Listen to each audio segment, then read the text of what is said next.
there's actually two bushes and people had tied things to them and people were walking around barefoot, and there was actually things laid around the bottom of the base of the rag tree. There were things like, you know, a kind of a child's sort of leg splint, and there was, you know, asthma inhalers and that kind of stuff.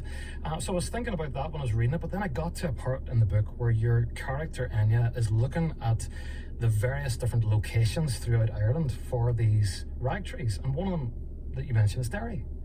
And that's where I'm based. And I thought, well, where is the rag tree in Derry? I wasn't aware of one. So I went online and I looked, and it turns out that it is in County Derry. It's in a place called Dungiven. It's in just beside the Priory. So earlier today, I thought, since I was talking to you today, I would take a drive out and have a look. So I went out to find the rag tree, and I got there. And when I went out, I thought, you know, I'll bring the book with me. I'll read the last chapter when I'm there. I'll take a photograph, all that kind of stuff. But when I got there, the feeling that took over me was completely different. I got this feeling like I shouldn't be there. I got this feeling like it was a place where people were, you know, it was anything I looked at, all the different rags and emblems and whatever, I thought, that's a family, that's a desperation, that's a hope, that's a need.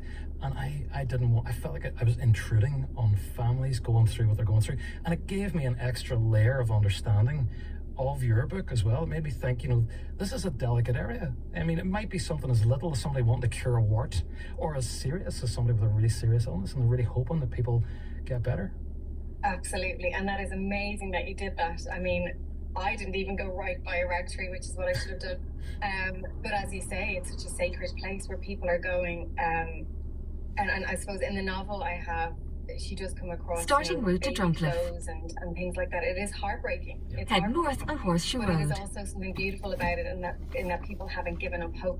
Yeah. And Enya, as a character, is kind of thinking these people are really being duped here, you know, being brought on pilgrimage tours to magical trees. Like, who believes in that?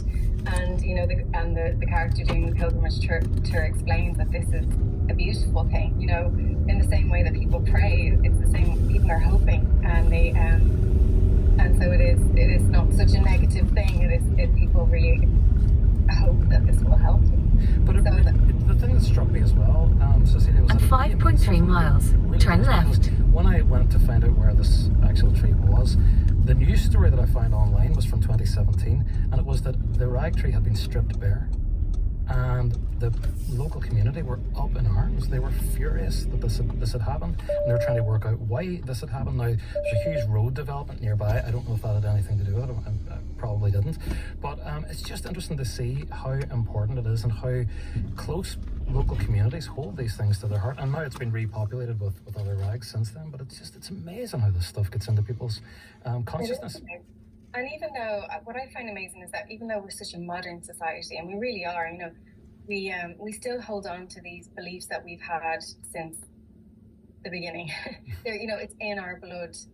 I'm not saying that we're all walking around as pagans, but I suppose the trees have had links to the underworld in every single culture all around the world since the beginning. You know, trees are